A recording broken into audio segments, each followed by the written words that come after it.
Hello, I'm Shelley Duvall. Welcome to Faerie Tale Theater. Tonight's tale is based on the classic Robert Browning poem about a colorful traveler and a promise made. Woe to Hamelin if the piper's not paid. The Pied Piper of Hamelin. Eek!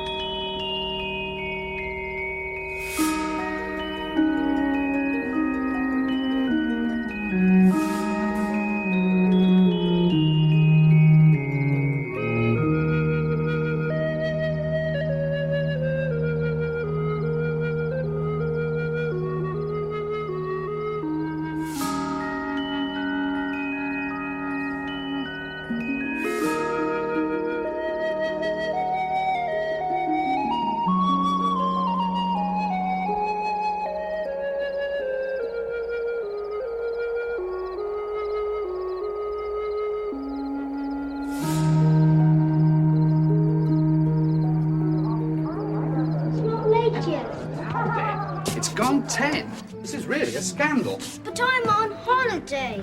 What's the point of being on holiday if you can't stay up? It's a very clever argument, young Willie, I'm sure. And one I'm certain I can't answer as you phrased it. Put like that, I see no reason why you shouldn't stay up until dawn. That's what holidays ought to mean. Then... No. Where's little Willie? Ah, hello. What's all this? Going to bed so early? That's the idea. Well, what about the music? You're just tuning up downstairs. Why can't I stay and hear the music? Robert, why can't I? Papa and Mama needn't know. They're in London. What a devious little creature you are, to be sure. You put me in mind of St. Augustine's observation, that the innocence of children is due less to the purity of their hearts than the weakness of their limbs. Oh, don't be such a worrywart. The boy's parents are in town, as he says. Where's the harm? They needn't know of young Willie's nocturnal revels, eh? You're not being particularly helpful, Edward. Where's your sense of responsibility? Come along, Willie, into bed with you. I promised your mamma and papa that a certain measure of decorum would be observed if they let you come into the country for a fortnight to amuse us all. Now, they've kept their end of the bargain, and you've kept yours. We've all enjoyed fighting the Red Indians with you on the heath. I'm sure my coachman can't recall such excitement. Edward. And you've kept yours. Now, I must keep mine. Yes, or pay the piper. That's how it goes, I shouldn't wonder. Pay the what? My dear Edward, will you kindly adjourn so I can get this boy off to a decent night's sleep as I promised? All right. Well, Willie, it looks as if we're beginning to pay the piper already. Good night, young man. Good night, sir. What does that mean? Pay the piper. Who's the piper? Who's the piper? And what must he be paid? What a lot of questions. This wouldn't be another diversion on your part, would it, Master William? I only want to know what it means.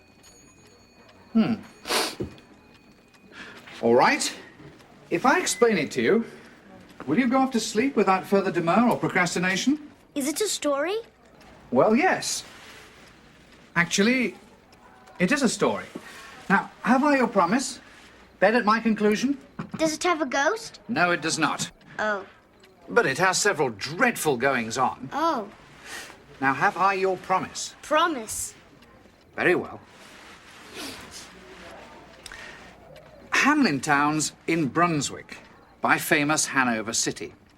The River Weser, deep and wide, washes its wall on the southern side. A pleasanter spot you never spied. But when begins my ditty? Almost 500 years ago. To see the townsfolk suffer so from vermin was a pity. Vermin? Rats! Rats. Rats. They fought the dogs and killed the cats. Bit the babies in the cradles. They ate the cheeses out of the vats. And licked the soup from the cook's own ladles. Yuck! They split open the kegs of salted sprats. The rat catcher. made nests inside men's Sunday hats. You dirty rat! They even spoiled the women's chats. So I just said to him, if you think I intend to go...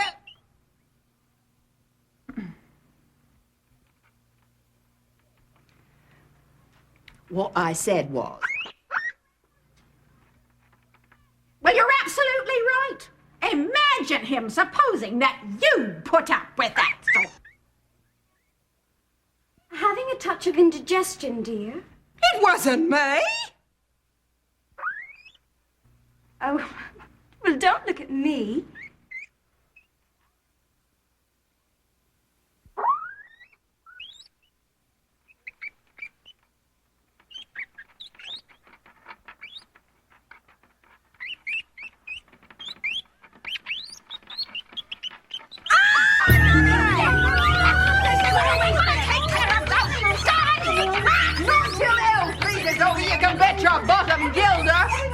Drowning their speaking with shrieking and squeaking in 50 different sharps and flats. Hold there. This assembly's called to order. To order. Oh. Make a note of that, town recorder. Just a moment. Where's the mayor? He said he'd try and stop by later. Something about a major meeting having to do with banquet seating. Typical, but you know what that's about. They're sitting there drinking stout. Silence, please. Now, this meeting has been convened to see if from rats we can be weaned. I'd like to call on Bernard the necromancer to see if he has found the answer, since Ulrich the alchemist didn't pan out. The rats have had the upper hand out, so take it, Bernard. This is tragic. The folks in Hamelin could use some magic. Well, what follows it? Speak up! This is a study commissioned by the corporation, the result of a year's intense investigation. We don't know what causes the rats to flourish in multiplicity, or why they've chosen to do it in our fair city. Don't bother us with those details. Tell us how to get rid of them. Heads and tails. Get rid of them? Well, that problem's hard to fix. After all, this is the year only 1376. It's later than you think. Be reasonable. These rodents aren't mink. We don't know what makes them slink about in nooks and crannies, attacking cooks and nannies, driving us to drink on the brink of desperation. You see, this is perspiration. Science hasn't figured out the rats. After all, we still think the world is flat. We've given them rat's bane, but it's no use. They drink it just like orange juice. Hamelin's gone from bad to worse. We must conclude that there's a curse. We know that! We have had one new suggestion. Somebody seems to think that if we all rubbed snake oil all over our bodies, it would make such a stink. No more potions! We've had it with your smelly notions! Adjourn! This meeting is adjourned! You hear adjourned? Tell me, friend, there's rats at large here. Could you show me who's in charge here? What are you, some new arrival? We're talking here about survival. You best be hitting the trails, man. We're not in the mood for travelling salesmen. I only asked a civil question. As a matter of fact, I have a small suggestion.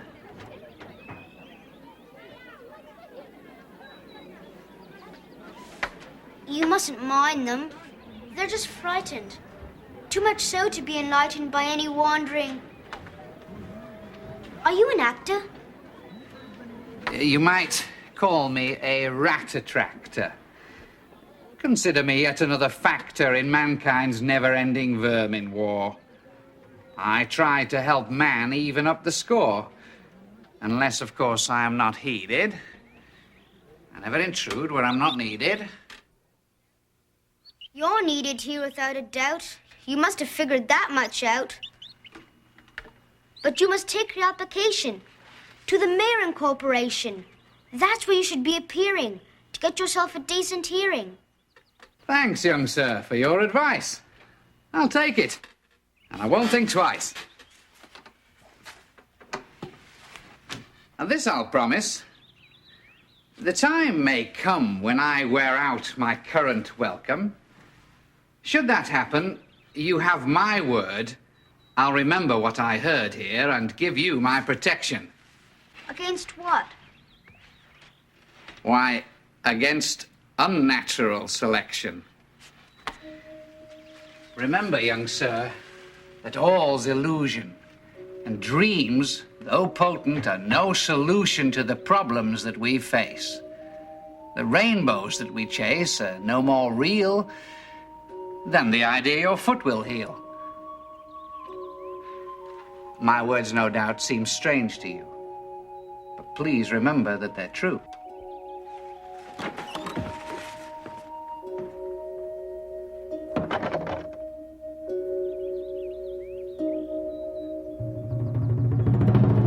And so the people in a body to the town hall came flocking. It's clear, say I. Our mayors are nodding. And as for the corporation, shocking! I think we buy gowns lined with ermine for dolts that can't or won't determine what's best to rid us of our vermin! You know, everything's under control. You hope because you're old and obese to find in the furry civic robe ease? Rouse up, sirs! Give your brains a racking to find the remedy we're lacking. Or sure as fate, we'll send you packing! Good people, hear At this, the mayor and corporation quaked with mighty consternation. An hour they sat in council.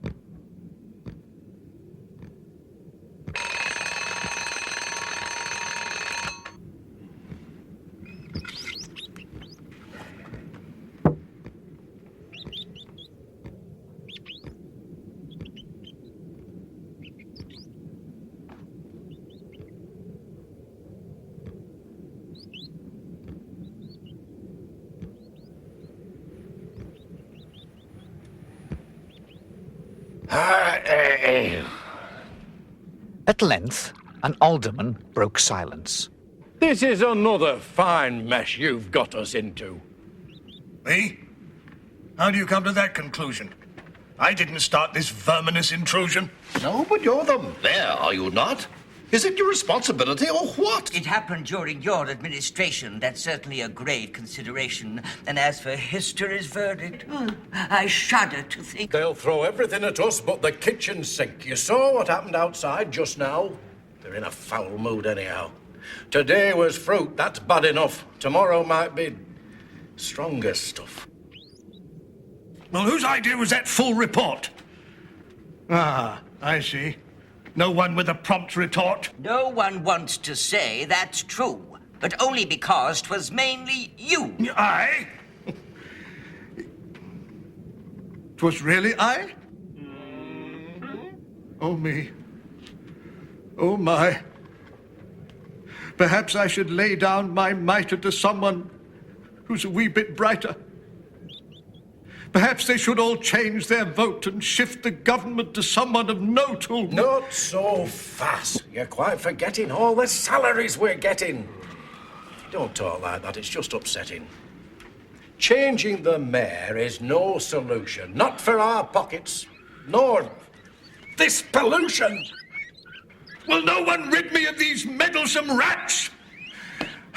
If they did, I'd consider changing hats and taking my place alongside you and let history say simply... Boo. You're bargaining with empty air. We need to enter their whole lair. We don't need self-sacrifice. That probably only works with mice. For the gilder, I'd mine ermine gown sell. I wish I were a mile hence. It's easy to bid one. rack one's brain. Oh, I'm sure my poor head aches again. I've scratched it so, and all in vain. Oh, for the trap! A trap! A trap! Just as he said this, what should hap at the chamber door but a gentle tap? A gentle tap. Bless us! What's that? Oh, only a scraping of shoes on the mat. Anything that sounds like a rat makes my heart go pitter-pat. Come in! The mayor cried, looking bigger. And in did come the strangest figure. His queer long coat, from heel to head, was half of yellow and half of red. And he himself was tall and thin, with sharp blue eyes, each like a pin, and light loose hair, yet pasty skin, no tuft on cheek nor beard on chin, but lips where smiles went out and in. There was no guessing his kith and kin, and nobody could enough admire the tall man and his quaint attire. Quoth one, "It's as my great-grandsire, starting up at the trump of doom's tone, had walked this way from his painted tombstone." Who let you in, sir? Go away. We're giving no free meals today. You've interrupted a serious matter. Perhaps I have. Yet I flatter myself that I could fix... We want none of your cheap theatrics. We've no time for strolling players. How's Hamelin fixed for rodent slayers? Oh, no, not another necromancer. We're giving none a second chance, sir. State your business and depart. We've lost our faith in your so-called art. Please, your honours, pardon me. I'm able, by means of a secret charm, to draw all creatures living beneath the sun that creep, or swim, or fly, or run after me, so as you never saw. Oh, what did he say? And I chiefly use my charm on creatures that do people harm. The mole, the newt, and the toad, and the viper. And people call me the Pied Piper. And here they noticed round his neck a scarf of red and yellow stripe, to match with his coat of the selfsame check. And at the scarf's end hung a pipe, and his fingers, they noticed, were ever straying, as if impatient to be playing upon this pipe, as low it dangled over his vesture, so old-fangled. Yet, say I, poor piper as I am, in Tartary I freed the Khan last June from his huge swarms of gnats. I eased in Asia the Nizam of a monstrous brood of vampire bats. Easy enough for you to say. Those places are far enough away. How do we know your tales are true, that we should place our faith in you? Your reservation's not unjust, and I'll respond to earn your trust. These rats, I say, are come from Satan, and if their exit you would hasten, I urge you heed my brief oration. I've done business with the best, north or south or east or west. My powers have yet to fail a test, and my references are on request. You say your city's plagued with frogs? I'll have them disappear in bogs. Or if your township's cursed with lice, I'll pack 'em off to paradise. Piping's my game. Extinction's my goal. Wide is my fame. Famed is my role. My offer's one you can't refuse, unless you see how you could lose. So, I propose a simple pact. To solve your problem for a fact, say yes, and I'll proceed at once. You should be free of rats by lunch. Oh. And if by chance you keep your word, say you What shall be your reward? As for what your brain bewilders, if I can rid your town of rats, will you give me 1,000 guilders? 50,000! Was the exclamation of the astonished mayor and corporation. 50,000's not my fee. 1,000 guilders contents me. Now, have we a bargain made? Then 'tis time for me to ply my trade.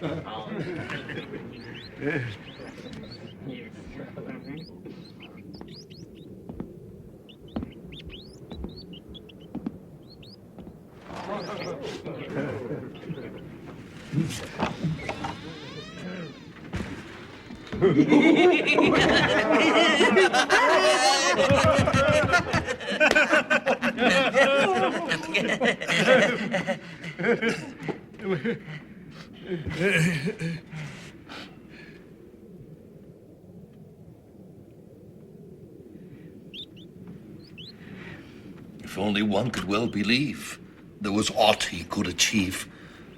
No harm, I ween, to let him try. But if he fails, I know I'll cry.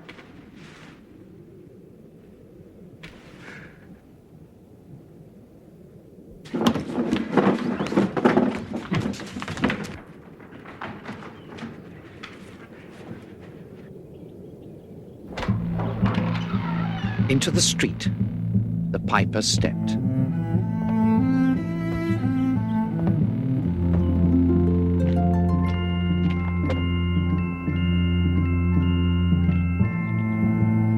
Smiling first, a little smile, as if he knew what magic slept in his quiet pipe the while.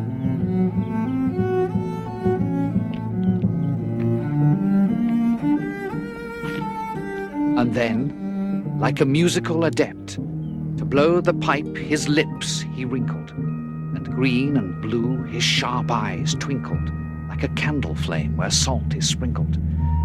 And ere 3 shrill notes the pipe uttered,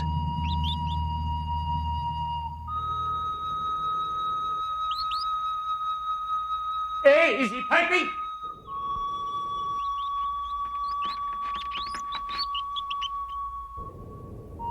you heard as if an army muttered, and the murmuring grew to a grumbling, and the grumbling grew to a mighty rumbling, and out of the houses the rats came tumbling. Great rats, small rats, lean rats, brawny rats, brown rats, black rats, grey rats, tawny rats, grave old plodders,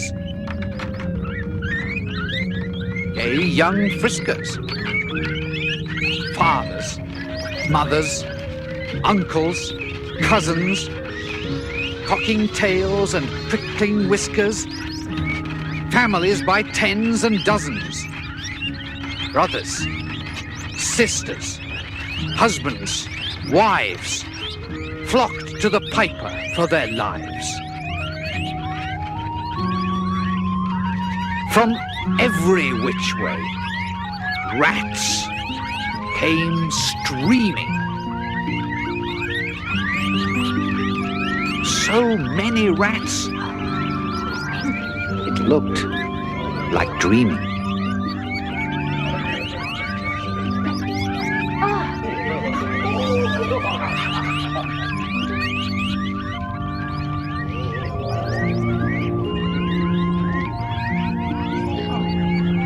From street to street he piped, advancing, and step for step they followed, dancing.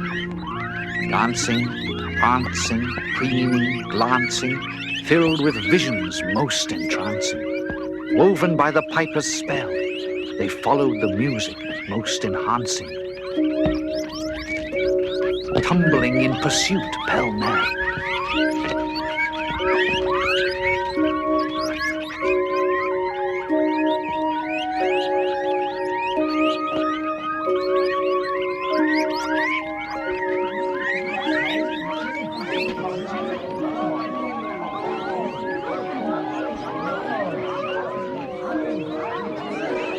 until they came to the River Weser.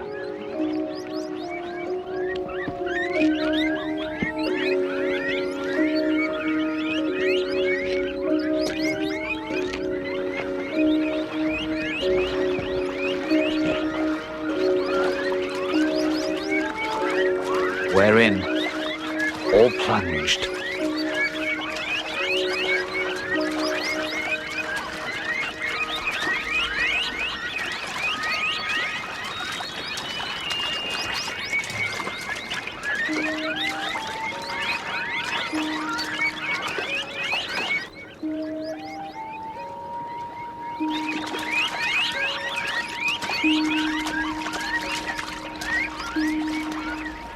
And perished. You should have heard the Hamelin people ringing the bells till they rocked the steeple. Easy does it. Preparing to feast in jubilation to mark the rat rain's expiration. Cooking without rats. Who'd believe it? It's difficult, I must say, to conceive it. No more rat soup or ratatouille. Or any rat sandwiches or any rat Louis. Sleep, my child, and don't you wonder? There's no rats your crib to plunder, and through your dreams they'll never blunder. And now the town was free of vermin, students were free to learn their German. Quiet, please. Let's have no talk. That was just a bit of chalk.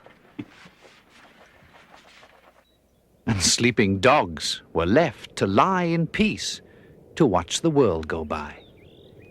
Let's hear it for the mayor and corporation! They're the cause for all this celebration. Thanks to their sagacity and wisdom, Hamelin's folks at last are rid from all the rats that made us moan. From being rat finks, we're now a rat-free zone!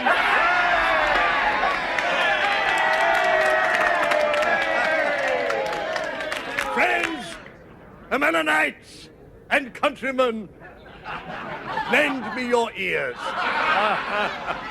We certainly enjoyed those cheers. It wasn't easy, you may be sure, to get for Hamelin this rat cure.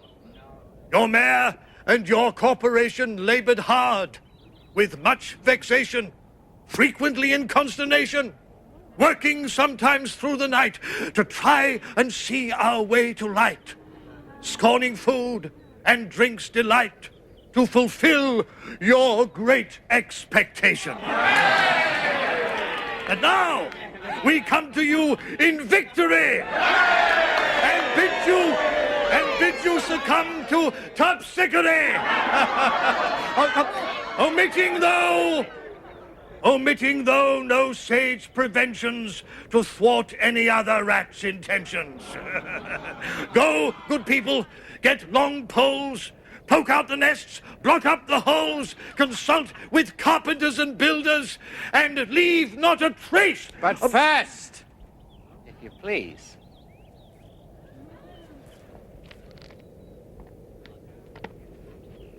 My 1,000 guilders.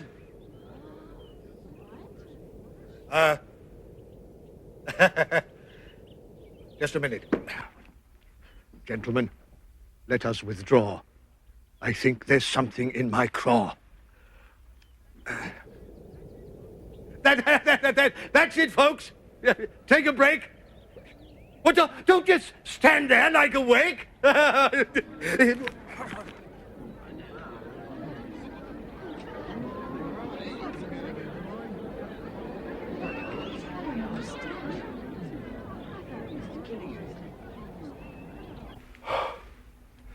1,000 guilders. I feel blue. So does the corporation, too. Council dinners make rare havoc. With claret, moselle, Van de Grave, and hock. And half the money would replenish our cellar's biggest butt with Rhenish. But what on earth are we to tell him? Perhaps an accident should fell him. Put that down. We can't be furious. Such an action would be spurious. If our contract we would sever, we'll have to be a lot more clever. Pay this sum to a wandering fellow? To the gypsy coat of red and yellow. Besides, quoth the mayor with a knowing wink, our business was done on the river's brink. We saw with our eyes the vermin sink. And what's dead can't come to life, I think. Who there? Bring in the piper. I'll handle him. You'll wizen this riper. Oh, and after this affair is over, what say you to a fresh fillet of plover? Oh, he's right, by George. After all our toil, we deserve a supper royal. And nothing let our pleasure mar. You know I dote on caviar. And further to our pastures, I move we vote ourselves array. The piper, sir. Friend, we are not the folk to shrink from our duty of giving you something for drink and a matter of money to put in your poke. But as to the gilders, what we spoke of them, as you very well know, was in joke. Besides, our losses have made us thrifty. 1,000 guilders. Come, take 50. No trifling.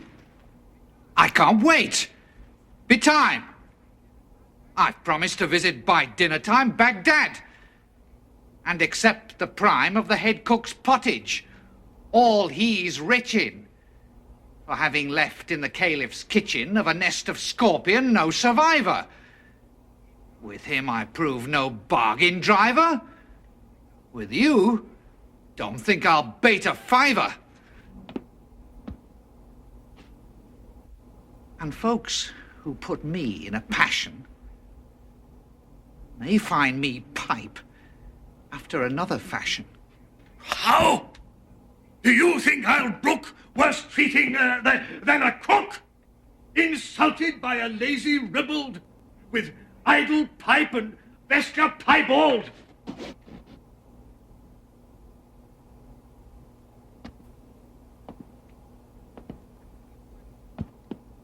If you break the promise that you made, this is the only time I'll warn. By the time the sun has changed to shade, you'll wish you'd all were never born. Do you threaten us, fellow? Go, do your worst. Blow your pipe there till you burst.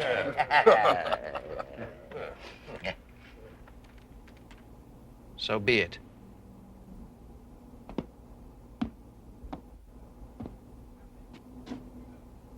Hamelin's cursed.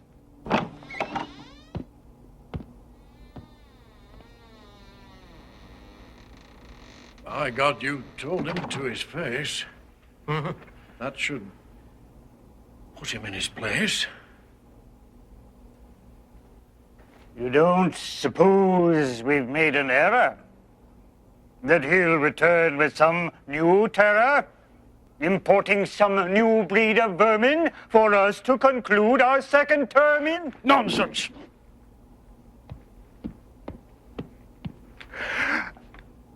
Nonsense. If revenge he plans on taking, why is he standing there and waiting? Why doesn't he just go to it? I'll tell you why. He just can't do it. Perhaps his vengeance takes some brewing. And while it does, we sit here stewing. We don't know how his plans are made. By the time the sun has changed to shade. I'm not sure why, but I'm afraid. Maybe we could offer him a medal. I'm not about to backpedal. We made a promise. We're not Hicks. It wasn't a promise, it was politics. Let's leave him to his little tricks. Come, don't let's all sit here glum. We've saved ourselves a tidy sum.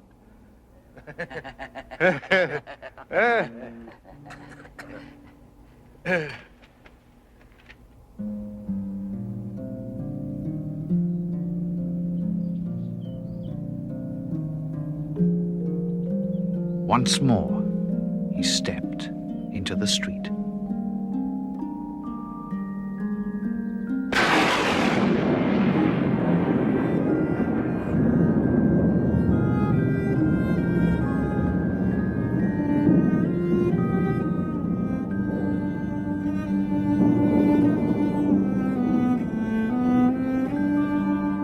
And to his lips again laid his long pipe of smooth, straight cane. And ere he blew 3 notes, such sweet, soft notes as yet musician's cunning never gave the enraptured air, there was a rustling that seemed like a bustling of merry crowds justling and pitching and hustling. Small feet were pattering, wooden shoes clattering, little hands clapping, and little tongues chattering. And like fowls in a farmyard when barley is scattering, out came the children, running. He's here.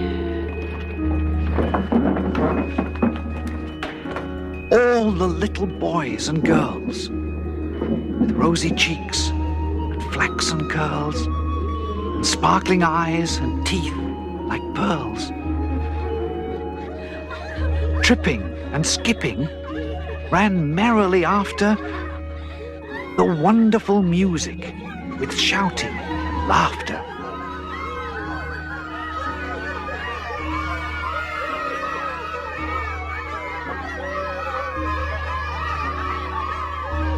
The mayor was dumb, and the council stood as if they were changed into blocks of wood.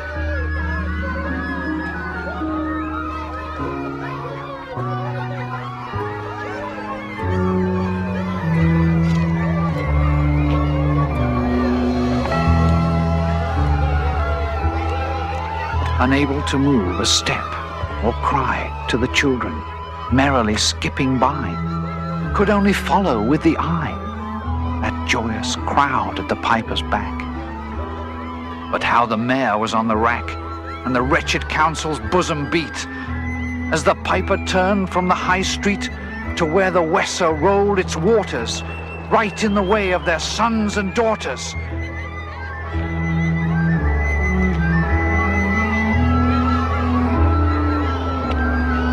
However, he turned from south to west, and to Koppelberg Hill his steps addressed. After him the children pressed. Great was the joy in every breast. He could never cross that mighty top. He's forced to let the piping drop. And we shall see our children stop. When lo, as they reached the mountainside, a wondrous portal opened wide, as if a cavern was suddenly hollowed, and the piper advanced.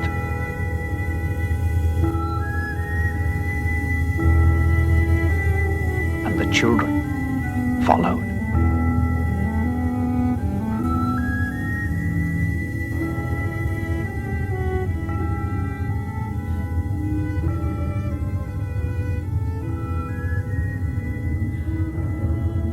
And when all were in, to the very last, the door in the mountainside shut fast. Did I say all? No. One was lame and could not dance the whole of the way.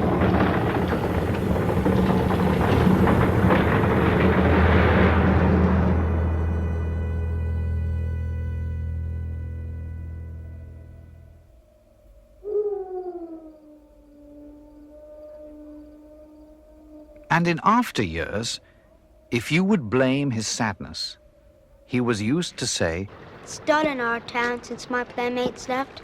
I can't forget that I'm bereft of all the pleasant sights they see, which the piper also promised me.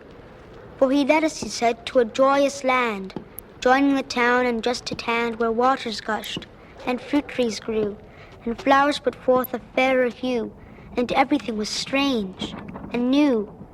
The sparrows were brighter than peacocks here, and their dogs outran our fallow deer, and honeybees had lost their stings, and horses were born with eagle's wings. And just as I became assured my lame foot would be speedily cured, the music stopped, and I stood still.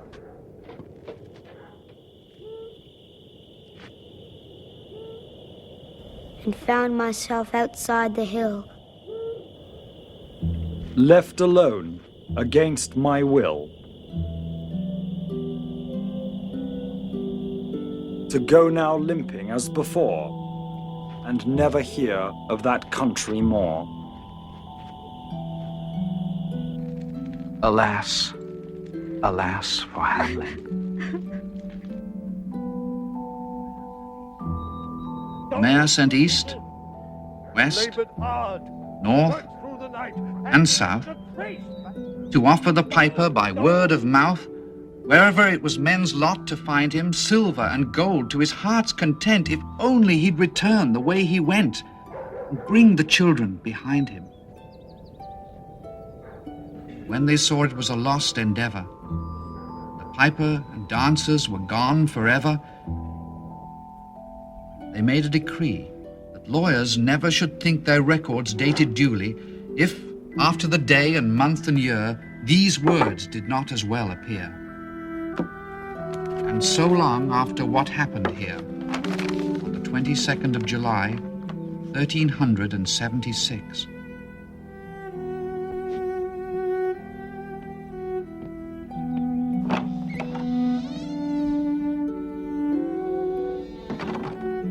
and the better in memory to fix the place of the children's last retreat, they called it the Pied Piper's Street, where anyone playing on pipe or tabor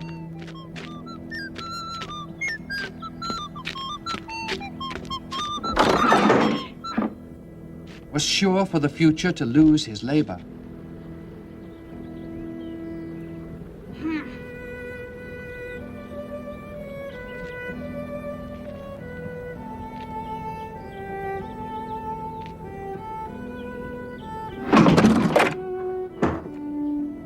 Nor suffered they hostelry or tavern to shock with mirth a street so solemn.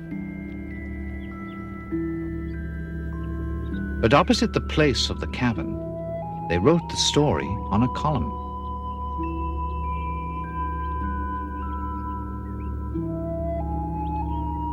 And on the great church window painted the same, to make the world acquainted how their children were stolen away.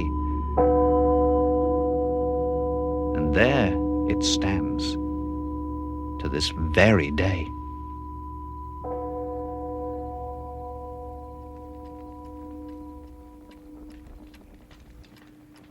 And I must not omit to say, in Transylvania, there's a tribe of alien people who ascribe the outlandish ways and dress, on which their neighbors lay such stress, to their fathers and mothers having arisen out of some subterraneous prison, into which they were trepanned long ago in a mighty band, out of Hamelin town in Brunswick land. But how, or why, they don't understand.